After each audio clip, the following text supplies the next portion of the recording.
स्वतंत्रता दिवस समारोह के मुख्य अतिथि मिस्टर के.एम. जोसेफ सर, हमारे स्कूल के प्राचार्य सिस्टर शाइन, आदरणीय मदर जी, समस्त शिक्षक शिक्षिकाओं, मेरे प्यारे बच्चों और यहाँ उपस्थित सभी पालकगण, सबसे पहले मैं आप सभी का इस प्रोग्राम में फिर स्वागत करता हूं। जो पेरेंट्स बाद में आए थे उन सबका मैं दिल की गहराई से स्वागत करता हूं। बच्चों से निवेदन है अपने पेरेंट्स का स्वागत करें।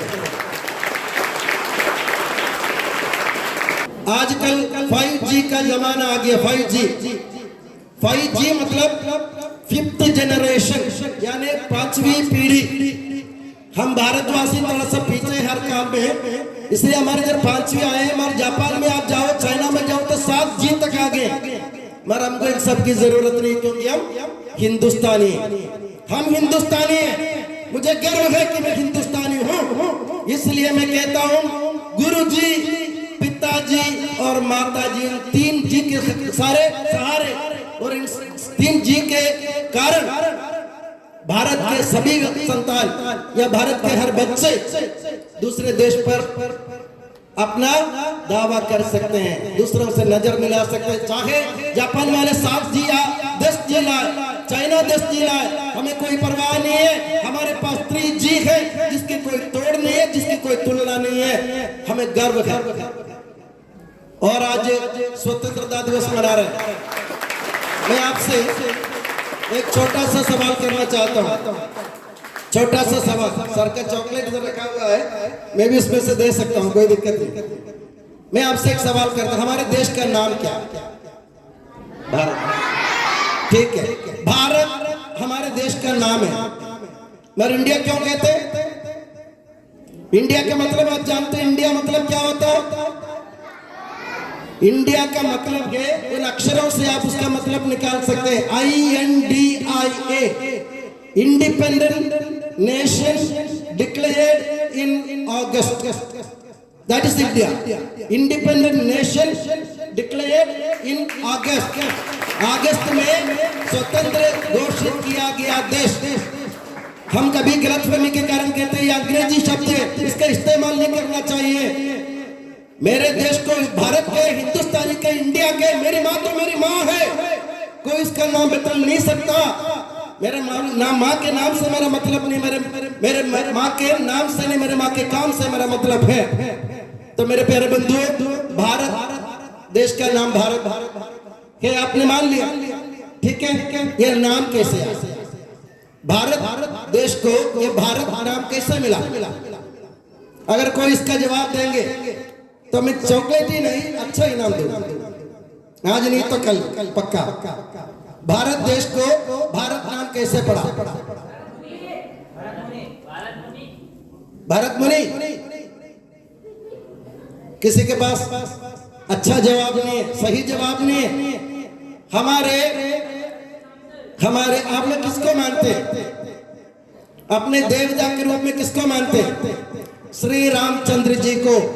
राम राम कहते हैं ना, राम राम मतलब क्या है? राम हमारे ईश्वर है। और राम जी का छोटा भाई कौन था? भरत।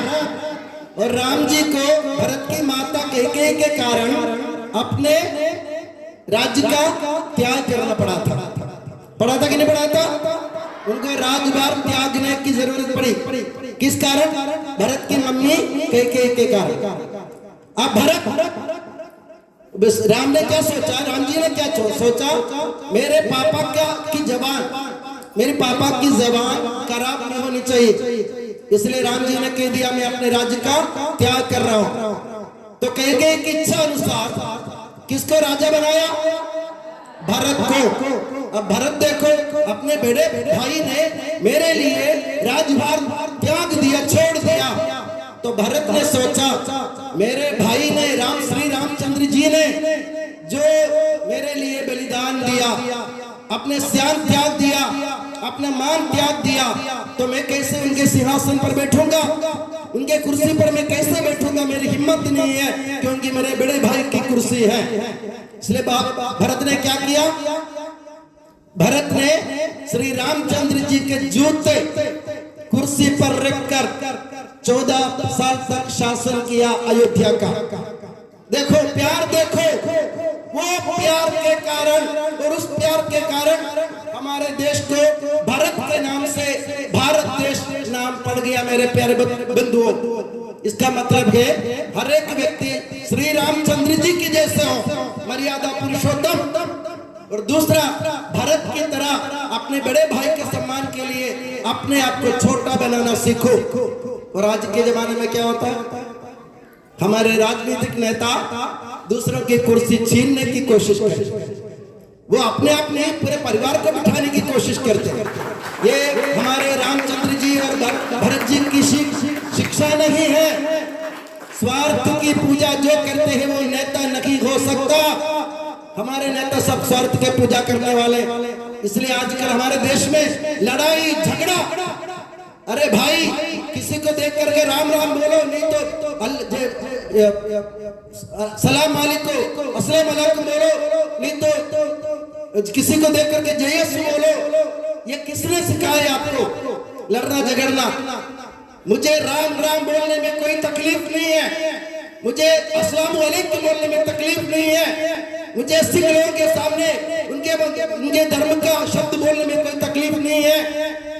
तकलीफ किस बात की है? मैं अपने भाई को, अपने भाई से जब घृणा करता हूं तो मुझे तकलीफ होती है। जब मैं अपने भाई के मुसीबत में उनका हाथ नहीं थाम पाता हूं या उनका साथ नहीं दे पाता हूं तो मुझे तकलीफ होनी चाहिए। क्यों हम लड़े भिड़े? सर ने कच्चा सवाल किया था आपसे, इस दुनिया में सब खुश है क्या हमारे भारत में? हमने कह दिया हम खुश हैं। अगर हमने ऐसा कह दिया कि हम खुश हैं तो हम पापी हैं, हम पापी अपराधी हैं। क्योंकि हमारे देश में एक छोटा सा राज्य मणिपुर में हिंसा चल रही है, अभी भी घरे जलाए जा रहे हैं। जैसे सर ने कहा, हमारी जो भारतीय परंपरा के अनुसार नारी मतलब देवता के समान है, देवता होती है नारी, और नारी की इज्जत को मिट्टी में मिलाने वाले हिंसक पशु की तरह, जानवर की तरह काम कर रहे हैं हमारे देश में। तो हमारे देश में हम खुश नहीं रह पाएंगे। तो मेरे प्यारे बंधुओं, मणिपुर तक जाने की जरूरत नहीं है, हमारे आसपास में देखो, हमारे भाई बहन को हमारी तरफ से अगर तकलीफ होती है, भारत स्वतंत्र नहीं है मेरे प्यारे बंधुओं। भारत को स्वतंत्र बनाए रखने के लिए आपको बलिदान देना सीखना होगा। नजर मिलाना, गाली गुस्सा करना, दूसरों पर चढ़ाई करना, दूसरों को अपशब्द बोलना, ये सबको आता है। नम्र होकर सिर झुकाकर रामचंद्र जी के जैसे बलिदान करना, भरत के जैसे नम्र बनना, ये भारत की परंपरा है। उस परंपरा को आगे बनाए रखते हुए हम अपने परंपरा के हमारे जो वसीयत हमें जो मिली है भारत माता की ओर से, इसको हम बरकरार बनाए रखेंगे। हम दुश्मन को आमंत्रण नहीं देंगे, क्योंकि हम अपने कर्मों से दुश्मन को आमंत्रण दे रहे हैं। हम अपने दुश्मन को पहले पहचान ले, आस्तीन के शाम को पहले पहचान ले। मैं अपने भाई का दुश्मन बन रहा हूँ, हमारे देश के लिए खतरा। तो मेरे प्यारे बच्चों, आपसे निवेदन है, एक गीत आपने सुना ना, पहले हमने जो कुछ करना था हमने कर लिया, और आखिर में मैंने क्या कहा, आप तुम्हारे हवाले वतन साथियों। उन लोगों ने बेकार की बातें नहीं की, उन्होंने संग्राम किया, संघर्ष किया, और उन्होंने अपने जीवन के खून बहाया, और आखिरी में बलिदान देते हुए, फांसी पर चढ़ते हुए, गोली खाते हुए और पैरों के नीचे मार खाते हुए वे लोग कहते हमसे, अब तुम्हारे हवाले वतन साथियों। गर्व के साथ बोलो, भारत माता की, भारत माता की, भारत माता की। जय राम जी की, जय यीशु की। धन्यवाद, नमस्कार।